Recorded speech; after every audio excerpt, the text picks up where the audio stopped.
Olá pessoal, nesse trabalho vamos passar brevemente por 3 acórdãos publicados, que vão estar descritos no slide em tela, e eles resumem um estudo de caso de questões relativas à evolução geral do direito comunitário.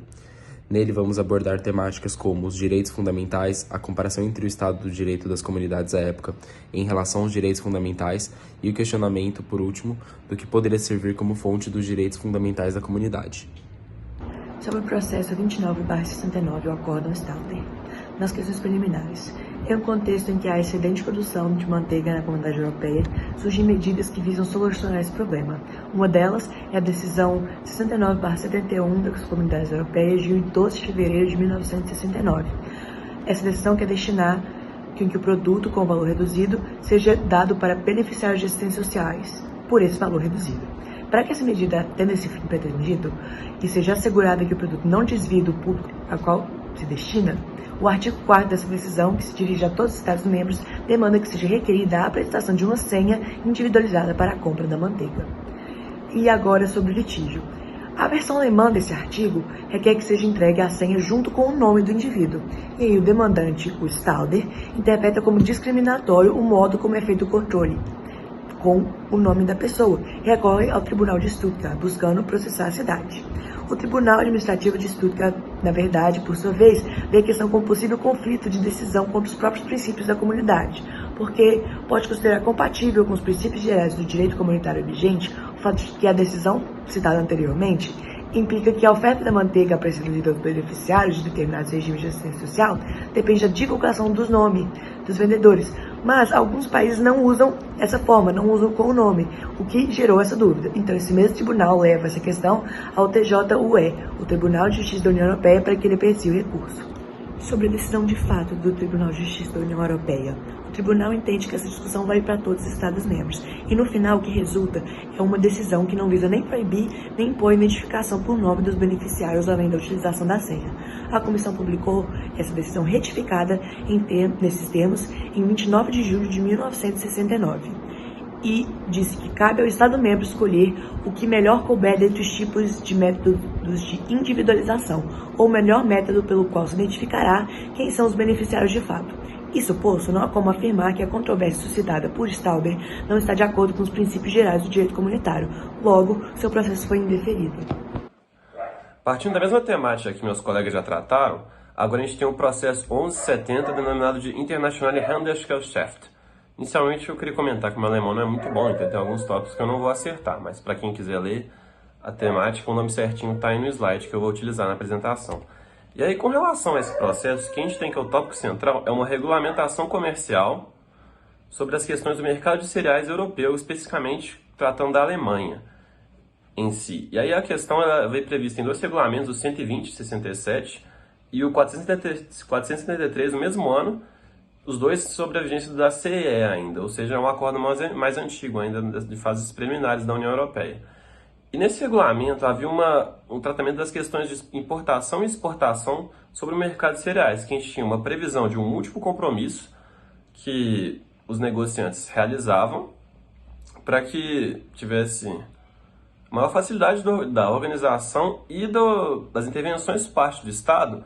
Já teria esse mecanismo de previsão, já que você tinha uma previsão de os negócios seriam realizados pelas partes, ou seja, e assim os Estados membros poderiam ter mais certeza de como atuar e de como realizar as modificações desse mercado. E além disso, nessa previsão desse compromisso, tinha-se uma multa, uma caução, que é o nome denominado no próprio acórdão, que em caso de descumprimento da não realização dessa certificação pelos negociantes, teria-se essa multa. E dessa forma, ou seja, a multa em si era um mecanismo para dar validade para que esses certificados fossem realizados pelas partes. Só que como a questão aconteceu, o Tribunal de Frankfurt am Main, o Volksvertragsgericht, no dia 18 de março de 1970, ele entrou com litígio no Tribunal Europeu, reclamando que essa medida da certificação de exportação e a multa violaria direitos fundamentais conforme a Lei Fundamental de Bonn, já que violaria os princípios da liberdade de ação e da liberdade de livre iniciativa, da liberdade econômica, já que eles seriam restrições a isso, delimitando a assinatura desses certificados e, em caso negativa, a multa. E, além de tudo, o próprio Tribunal de Frankfurt am Main entrava com a questão de que a lei fundamental nacional alemã seria superior aos regramentos comunitários europeus. E aí, dessa forma, foi trazido para litígio que na decisão do TJUE de 18 de dezembro de 1970, tal questão foi julgada. Inicialmente, a primeira questão que já foi tratada foi contra essa questão de que a norma nacional, a lei fundamental de bom alemã, seria superior à norma comunitária. E aí, logo como essa questão, violaria um princípio importantíssimo para o funcionamento do direito europeu, que é o da primazia. Então, o tribunal francamente descartou essa alegação, já que seria inviável o direito comunitário funcionar se não fosse a consideração da primazia da norma europeia. Então, dessa forma, essa alegação foi passada totalmente desconsiderada. Mas, indo às alegações ao mérito, quanto à violação à liberdade de ação e à liberdade de iniciativa, o que o próprio tribunal decidiu tratar foi que não se violaria de forma nenhuma tais princípios, porque o que meramente se tinham era um facilitador para que os países membros conseguissem certificar e tratar melhor as matérias da mercantilização dos cereais. Ou seja, não tinha uma restrição, mas algo que viabilizaria mais facilmente a livre iniciativa e o livre comércio, por meio das ações dos estados. E, além de tudo, a questão da validade da multa, ela seria válida também, porque, de certa forma, pela mesma maneira que a primazia dá validade às normas do direito comunitário, a multa daria validade a essa norma. Sendo assim, a única questão as questões não foram procedentes e os regulamentos foram reiterados a sua validade. Processo 4 de 1973, empresa recorrente Nordkolen, recorridos Comissão das Comunidades Europeias e empresa Ruhrkohle. Preliminarmente, é necessário compreender a comercialização do carvão e sua relação com a Comunidade Econômica Europeia. No dia 27 de novembro de 1969, a Comissão permitiu a fusão de duas grandes sociedades de mineração de carvão do Vale do Ruhr, criando a Ruhrkohle AG, com fundamentos no artigo 66 do Tratado SECA. No artigo 2º da referida decisão, foi determinado que qualquer alteração nos termos de venda da empresa seria condicionada à aprovação da Comissão.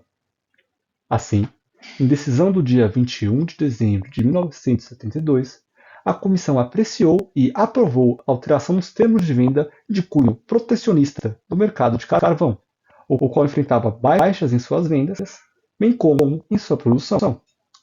O objeto do litígio é a alteração contida no item E da referida decisão, o qual condiciona o acesso direto ao mercado de carvão da empresa a um contrato bienal de fornecimento de não menos de 6.000 toneladas métricas de carvão por ano. A recorrente ingressa com a ação de anulação da referida decisão, levanta em primeiro momento suposta insuficiência de fundamentação e discriminação da decisão, isto é, sendo arbitrária, impondo barreiras de abastecimento direto e violando o artigo 65 da SECA, justamente por não melhorar consideravelmente a distribuição do carvão, ao contrário, criando uma barreira à sua aquisição. Em segundo momento, a recorrente alega suposta violação de direitos fundamentais, nos termos da Lei Fundamental da Alemanha e Convenção Europeia dos Direitos do Homem. Teriam sido violados seu direito de propriedade, isto é, de controlar o acesso a bens de sua titularidade, e o direito de livre exercício das atividades profissionais, à medida que a decisão da Comissão impõe barreira à aquisição de seu principal produto, isto é, o carvão, minando a sua existência enquanto empresa. No dia 14 de maio de 1974, o Tribunal de Justiça da União Europeia dirimiu a situação. Inicialmente negou o argumento pré-mérito levantado pela recorrida de falta de interesse, e deixou claro que a empresa recorrente não foi capaz de sustentar de maneira satisfatória as causas de anulação do artigo 33 da SECA, razão pela qual parte significativa desses argumentos sequer foi considerada. Quanto aos argumentos que foram pertinentes, isto é, os já apresentados, entenderam da seguinte maneira.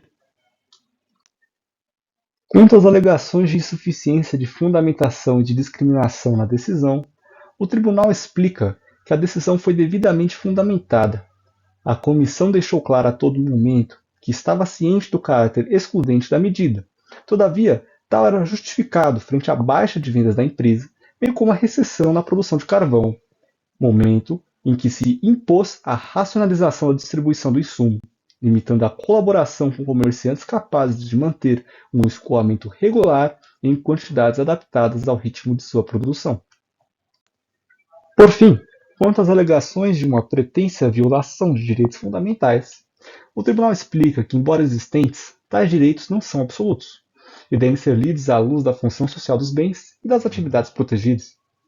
O interesse da comunidade prevalece frente a interesses econômicos individuais e que a desvantagem alegada pela recorrente, na verdade, não seria fruto da decisão da comissão, e sim da evolução econômica da situação, uma vez que as empresas mineradoras de carvão passavam por um momento de dificuldades em sua produção.